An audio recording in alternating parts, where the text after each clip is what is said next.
저 이제 2교시입니다. 대인관계 의사소통. 이것은 한 사람이 다른 사람과의 그 메시지를 교환하는 것을 의미하죠. 그 대인관계에서 이루어지는 의사소통이 있습니다. 이 대인관계 의사소통에서는 우리가 몇 가지를 또 나누어서 살펴볼 필요가 있습니다. 그것은 의도한 메시지 대 전달된 메시지. 그러니까 전달하고자 하는 메시지가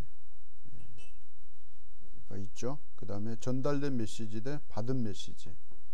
그 다음에 받은 메시지 대 해석된 메시지. 이렇게 나누어서 한 세 가지 좀 중점적으로 살펴보도록 하겠습니다. 의도한 메시지가 있을 수 있고요. 또 그냥 전달된 메시지가 있어요.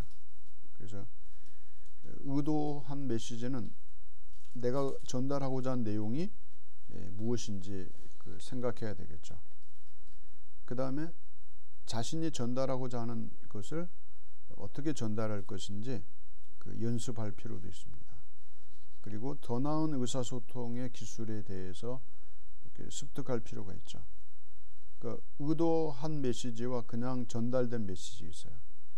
그거는 여러분 그냥 전달했느냐, 또 여러분 의도하고 그 메시지를 전달하는 것인지, 이것은 차이가 있을 수 있죠.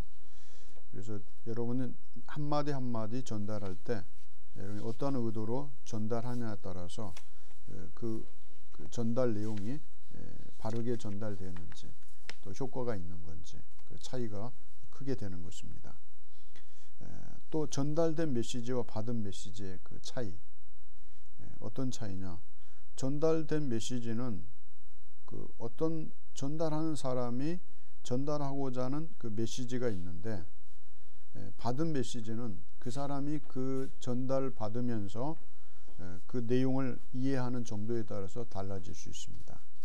그래서 전달하는 사람 따로, 듣는 사람 따로, 서로 다른 생각을 가지고 그 메시지를 이해했다면 전달이 잘못되는 것이죠.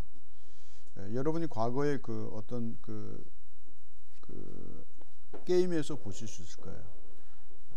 주로 오락 게임이라고 말하죠. 2조로 나누어서 어떤 사람이 그 귀뜸을 해줘요. 이야기를 해줘. 근데 말을 하지 않고 몸짓하고 표현을 해줘. 알아들었대. 그러면 두 번째 사람은 세 번째 사람한테 전달할 때 진짜 똑같이 전달하는 경우도 있는데 전혀 다른 것으로 이해하고 세 번째 사람은 딴 얘기하게 되죠. 바로 이거죠. 그러니까 전달은 굉장히 중요한 것입니다. 그래서 적절한 단어를 사용해야 되고, 객관화하고 일반화하고 보편화해야 됩니다. 이것이 이제 국어 사전처럼 보편화되지 않는 단어를 쓰거나 용어를 활용하게 되면 듣는 사람은 다른 생각을 하게 되죠. 그래서 의사 전달에서는 굉장히 중요한 그런 어떤 스타일이고, 의사 전달에 대한 많은 습득과 연습과 많은 부분을 생각하고 대화하는 습관을 길러야만 됩니다. 또 다양한 의사소통 채널이 있는데, 그것이 이제 구두로 하는 이제 말이 있고, 또 비표현적인 언어가 있습니다. 표정, 몸짓, 행동 등이 있는데, 이런 모든 것들을 잘 구사하고 활용할 수 있어야 됩니다. 또 다른 그 방법으로는 메모지, 또 편지, 이런 서면으로 소통하는 것들도 있습니다. 그래서 전달된 메시지와 받은 메시지의 차이를 여러분이 얼마나 줄일 수 있느냐, 굉장히 중요하죠. 내가 전달한 메시지가 잘 전달되고 있는지 확인하고, 또 그것을 노력해서 여러분이 한마디 한마디 하는 것이 상대방이 잘 이해하고 그것을 수용하고 있는지, 그것을 확인할 필요가 있습니다. 세 번째는 이제 우리가 조심해야 될 게 그 전달된 메시지와 그 전달 받은 사람이 그것을 어떻게 이해했느냐에 따라서 이제 달라지는 것들이 있죠. 그래서 우리는 그러한 것들을 한번 더 살펴볼 필요가 있죠. 세 번째는 소음. 채널의 그 배경 소리인데요. 메시지 수진을 방해하는 거, 이런 것들도 있죠. 예를 들면 통화를 하는데 지하철 소리가 들리면 그 통화하는 내용이 잘 들리지 않을 수 있죠. 또 고가철도에서 나는 소리, 이런 것들. 지금 이제 여러분이 기차가 지나가는데 잘 안 들리죠. 저만 듣죠. 이런 소리, 겹쳐서 들리는 소리가 있을 수 있죠. 이런 것도 예민하게 여러분이 그 인지하고 이럴 때 전달한 메시지는 재확인하고 이해되었는지 점검할 필요가 있습니다. 그 다음에 이제 비언어적 단서가 있는데, 대화하다가 말소리를 놓쳤는데 표정에서 읽을 수 있죠. 그게 뭘 표현하고 있는지. 몸짓, 목소리, 톤, 이런 것들로도 여러분이 그 판단하고 또 인지할 수도 있습니다. 그 다음에 이제 대화할 때 공간 굉장히 중요하죠. 그 친밀한 환경이냐 그렇지 않느냐 따라서 달라지는 것이죠. 그래서 여러분이 근무 환경 굉장히 중요한 것 같아요. 저도 이제 세 개 학교를 거쳐서 왔는데, 세 개 학교 중에 지금 제가 갖고 있는 방이 제일 커요. 방이 작으면 불편함이 많아요. 그래서 그 손님이 와도 좀 여유 있는 공간이 필요하죠. 환경도 굉장히, 근무 환경도 중요합니다. 제가 찍고 있는 여기 책상에서도 오히려 제가 있는 것이 좋죠. 방송실에 가면 깜깜하고 공기 나쁘고 거기서 찍고 싶은 마음은 전혀 없죠. 그래서 방송실 이용하지 않고 그냥 자유롭게 제 방에서, 또 제 방은 환하기 때문에 제 방을 사용하고 있습니다. 또 이제 시간은 회의 전이나 주변에 이제 주의가 요청되는 그런 시간들도 있죠. 우리가 이러한 것들을 잘 활용해야 됩니다. 그 다음에 이제 그 준언어, 톤이나 박자나 크기나 멈추는 횟수나 속도 등 이제 언어와 같이 언어와 수반되고 동반되는 그런 어떤 톤이나 그 숨쉬는, 또 어떤 말의 속도, 이런 거에 따라서 민감하게 반응할 수 있죠. 이것도 이제 상대방이 그 차분하게 들을 수 있도록 대화를 천천히 해주는 게 좋죠. 너무 빠르고 성급하면 계속 그 맥박이 그 숨차고 벅찬 그걸 쫓아가게 됩니다. 그게 이제 동화라고 그러는데요. 말을 막 빨리 합니다. 그러면 맥박이 빨라요. 말 빨리 하는 사람 말 듣다 보면은 막 자기도 빠르고. 제가 지금 빨리 대화를 했죠. 그럼 거칠어지고 이렇게 차분한 맥박이 있죠. 하나, 둘, 셋. 그러니까 여러분 그 시속 몇 킬로가 가장 좋아요? 60km대 안전하죠. 마찬가지요. 이 맥박도 하나, 둘, 셋, 이렇게 1분에 몇 번이요? 60번?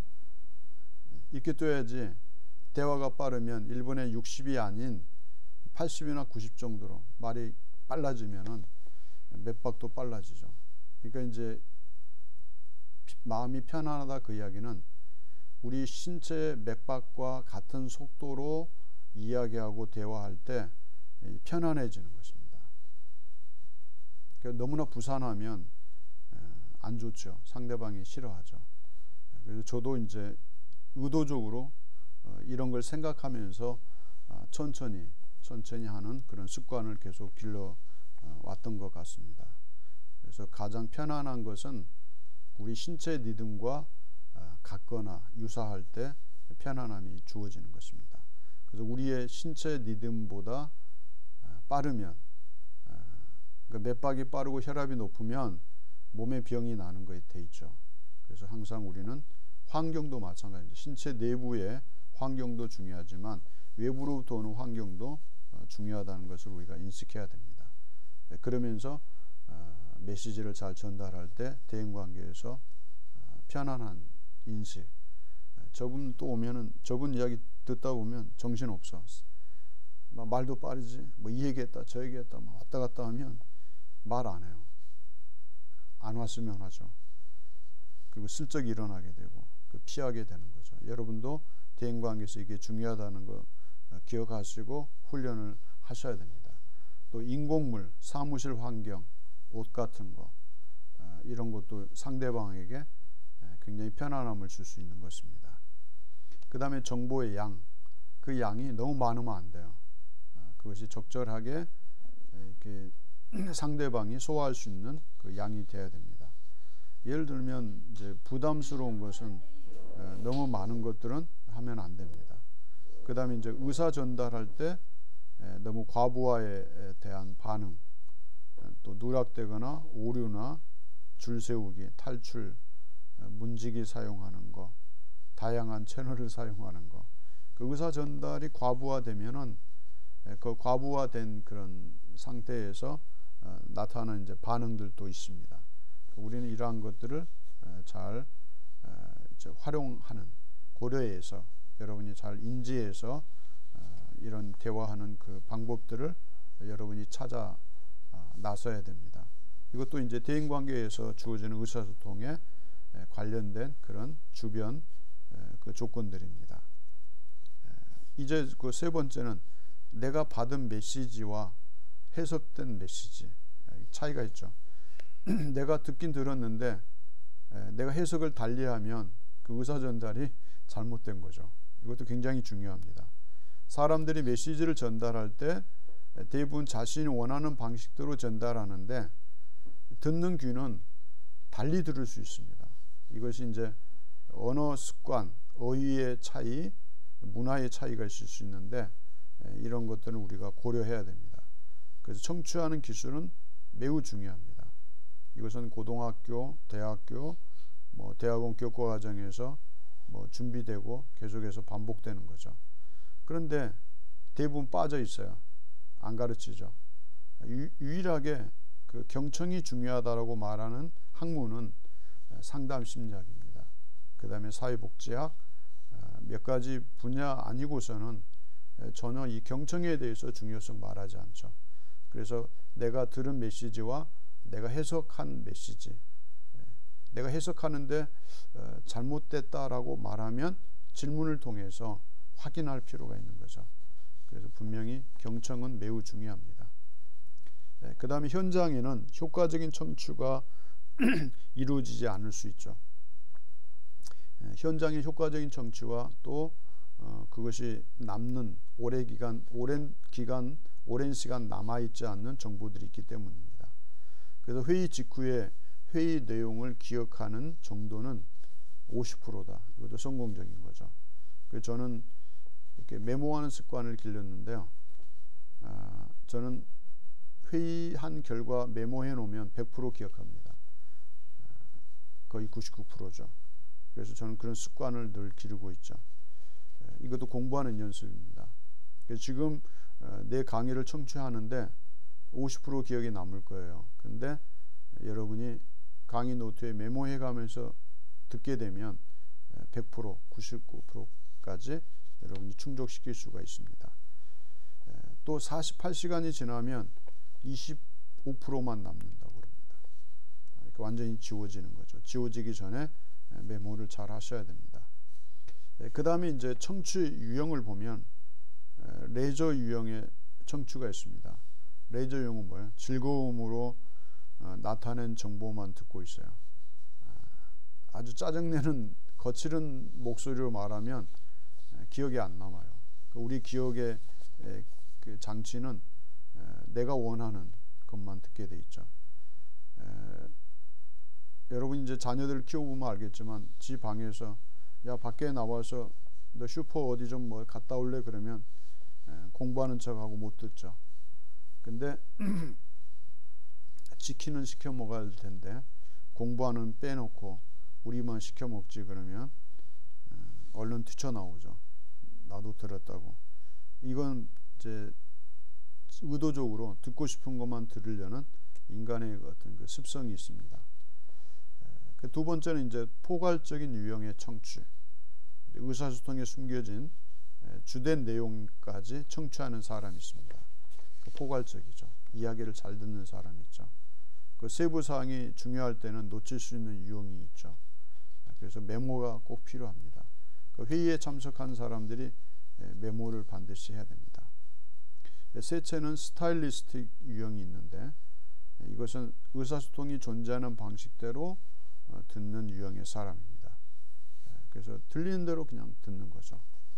그리고 그걸 저장하는 거죠.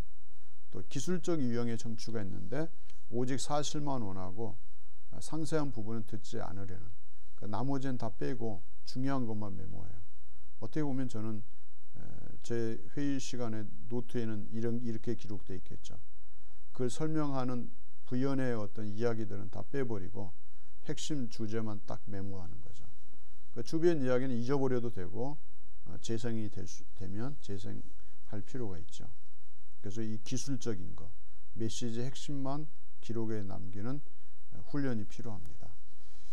그 이야기를 전달하기 위해서 꾸미고 예를 드는 그 내용까지 기록하면 핵심 주제를 놓쳐버리는 거죠. 그러니까 이런 경우 있어요. 이제 주로 이제 교회에서 이루어집니다. 목사님 설교는 다 들었는데 목사님이 너무 좋아. 왜 좋냐 그러면 재미있는 이야기만 듣고 있고 그냥 좋은 거예요. 그 목사님이 전달한 핵심 내용이 뭔데? 그러면 답 못합니다. 이것도 잘못된 거죠. 어떻게 보면 핵심 그 주제를 놓치고 자기가 듣고 싶은 것만 들었기 때문에 좋은 겁니다. 이것은 의사소통에서 청취하는 거, 경청하는 자세에서 굉장히 마이너스가 되는 요소입니다. 비즈니스 할 때 이거 굉장히 중요하죠. 공부할 때도 중요하고 핵심 내용을 듣는 거 굉장히 중요합니다. 그 다음 공감적 유형의 청취가 있는데, 이거는 제가 권장하고 추천하는 것이죠. 말하는 사람의 감정에 맞추어서 비언어적 단서까지 집중하는 그 경향이 있는 경청 방법. 그러니까 말하는 사람의 메시지만이 아니라 그 메시지를 전달하는 사람의 감정, 그 표정, 그 사람의 몸짓까지 다 파악하는 것 굉장히 중요하죠. 또 말하는 사람의 갈등과 어려움을 이해하는 유형. 그 메시지 속에는 그 사람이 그 문제 때문에 얼마나 갈등하고 있는지, 어려움을 겪고 있는지까지도 함축되어 있습니다. 그것까지 여러분이 메시지와 함께 공감적인 그 청취 능력이 있어야 됩니다. 여섯 번째는 이제 규범을 따르지 않는 유형의 청취가 있죠. 생각하는 바와 일치하는 정보에만 집중하는 거. 말하는 사람의 의견에 동의하지 않을 때는 듣지 않으려는 유형. 규범 따르지 않죠. 자기가 듣고 싶은 만 듣고, 청취에는 자기 하고 싶은 대로 하는 게 아니라 상대방이 전달하고자 하는 그 메시지를 100% 상대방에 맞춰서 상대방이 전달하는 그 메시지를 그대로 수용하는 그런 태도가 중요한데, 이것이 이제 잘못된 거죠. 결합되어 있어요. 이것도 우리가 중요하게 여기고 대처해야만 됩니다. 그 다음에 이제 네 번째 우리가 살펴볼 수 있는 것은 상대방의 이야기를 듣기 위해서 우리가 갖춰야 될 그 개인적인 태도. 왜냐, 이건 효과적인 의사소통의 결과가 여기에 좌우되기 때문입니다. 그래서 첫 번째가 뭐냐면 태도의 중요한 거. 자신의 이야기를 그만해라. 그러니까 이거예요. 물론 사담은 괜찮아요. 농담하고 개인적으로 기억하지 않아도 되는 그냥 즐거운 그런 이야기는 이거 포함되는데, 조직 안에서 의사소통에서 메시지를 생각할 때, 전달하는 메시지를 생각할 때 자기 이야기가 아니라 내가 전달하고 있는 메시지만 이야기해야 됩니다. 객관화되고 독립되어진 그 표현으로 해야 됩니다. 근데 자기 생각만 이야기하지 메시지는 전달 안 할 수도 있어요. 이게 문제죠. 그러니까 그 메시지에 대한 자기의 느낌만 전달하지 그 메시지는 진작 빠뜨린 거죠. 왜 저 말하지? 이렇게 듣는 사람이 이제 생각하게 만드는 잘못된 그런 대화 방법입니다. 상대방이 말이 끝날 때까지 기다려야 되는데 단정하는 거, 이것도 잘못된 거죠. 그러니까 우리 한국말은 결론보다 서론이 길어요. 근데 결론은 안 들었어. 서론만 듣고 끝나면 안 되죠. 그래서 우리는 끝까지 상대방이 말할 때까지 기다릴 필요가 있습니다. 세 번째는 상대방이 무엇을 말하는지 집중해서 듣고 그걸 이해하려는 노력이 필요합니다. 이게 경청의 자세죠. 그 다음에 상대방의 이야기를 이해하기 위해서 방해되지 않는 범위 내에서 질문해야 됩니다. 그래서 열린 마음을 계속 가지고 이해해야 됩니다. 닫혀진 마음은 안 되죠. 필요한 것만 들으려고 그러면 안 되죠. 그 다음에 이제 적극적으로 경청하고 있음을 표현하고 또 이렇게 공감해 줘야 됩니다. 그래 계속 이야기하죠. 지금 내 이야기를 듣고 있는지 딴청 부리는지 그 골치 아픈 거죠. 딴청 부린 것 같으면 이야기하다가 멈추는 거죠. 다른 화제로 바꿔버릴 겁니다. 상대방의 이야기를 듣는데 방해되는 요소를 제거해야 됩니다. 상대방의 이야기를 멈춘 후에 몇 초간 침묵할 필요가 있습니다. 그리고 감정 상태에 따라서 이야기에 집중할 수 있어야 됩니다. 그래서 감정 화를 내거나 불안하거나 우울하거나 행복하거나 짜증낼 수 있죠. 여기에 따라서 이야기에 집중할 필요가 있습니다. 그 다음에 지적 능력은 상대방 이야기를 이해하는 데 중요한 요인입니다. 여러분 지식, 어떤 상식 이런 거 굉장히 중요하죠. 왜냐하면 이거는 상대의 이야기를 이해하는데 결정적인 직접적인 어떤 요건이 됩니다. 그래서 지식은 굉장히 중요한 것이죠. 마지막 편견, 메시지 해석에 영향을 미치는 편견은 우리가 조심스럽게 그건 좀 버려야 됩니다. 편견을 가지고 대화에 임하게 되면 왜곡될 수 있습니다. 2교시 여기까지 마치고 3교시에 다시 뵙도록 하겠습니다.